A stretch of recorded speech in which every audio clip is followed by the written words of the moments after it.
আসসালামু আলাইকুম। আশা করি সবাই ভালো আছেন।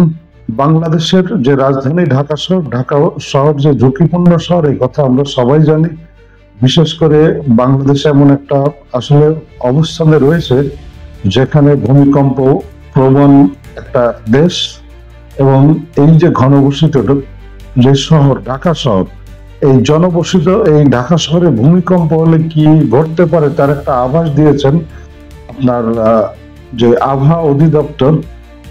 ভূমিকম্পের আভাস, ঢাকায় তৎক্ষণাৎ 2 লাখ লোকের প্রাণহানির শঙ্কা।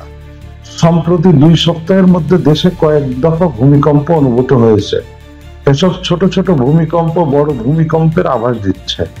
বিশেষজ্ঞরা বলছেন এখানে 8.2 থেকে 9 মাত্রার শক্তিশালী ভূমিকম্প হওয়ার শক্তি সঞ্চিত হয়ে আছে। এই মাত্রার ভূমিকম্প হলে সবচেয়ে বেশি ক্ষতিগ্রস্ত হবে ঢাকা মহানগরী।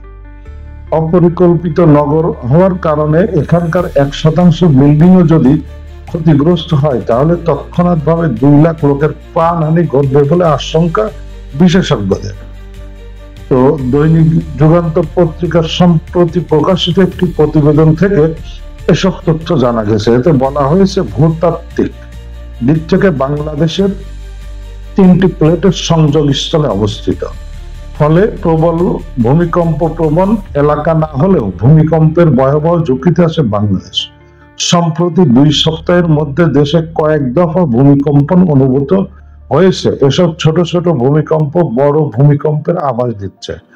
কলম্বো বিশ্ববিদ্যালয়ের গবেষকের বরাদ্দে প্রতিবেদনটিতে উল্লেখ করা হয়, এই অঞ্চলে ভূগর্ভস্থ 2টি প্লেট ধাবিত হচ্ছে। ইন্ডিয়া প্লেট পূর্ব দিকে যাচ্ছে, বর্মা প্লেট পশ্চিম দিকে যাচ্ছে। বর্মা প্লেটের নিচে ইন্ডিয়া প্লেট তলিয়ে যাচ্ছে। এটিকে বলে সাবডাকশন জোন।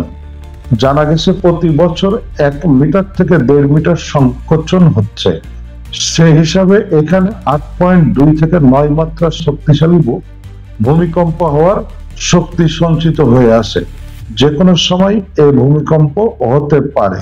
ভূমিকম্প বিশেষজ্ঞদের মতে এই মাত্রার ভূমিকম্প হলে সবচেয়ে বেশি ক্ষতিগ্রস্ত হবে ঢাকা নগরী। অপরিকল্পিতভাবে শহর এবং বিল্ডিং কোড মেনে অনেক স্থাপনা নির্মাণ না হয় এখানকার 1% বিল্ডিং এ যদি ক্ষতিগ্রস্ত হয় তাহলে তৎক্ষণাৎ 2 লাখ লোকের প্রাণহানি ঘটবে এবং 5 থেকে 7 লাখ মানুষ বিভিন্ন বিল্ডিং এ আটকা পড়বে।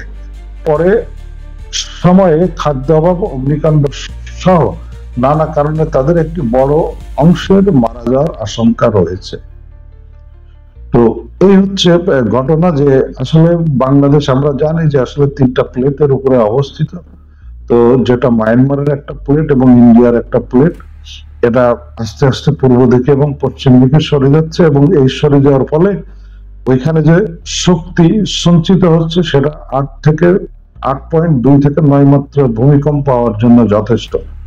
আসলে একটা অপরিকল্পিত নগরায়ন, যেটা একেবারে ঢাকা উৎকৃষ্ট উদাহরণ। এই অপরিকল্পিত নগরায়ন কিন্তু আমাদেরকে ধীরে ধীরে মৃত্যুর দিকে ঠেলে দিচ্ছে। তাই সবাই সাবধানে থাকবেন, ভালো থাকবেন।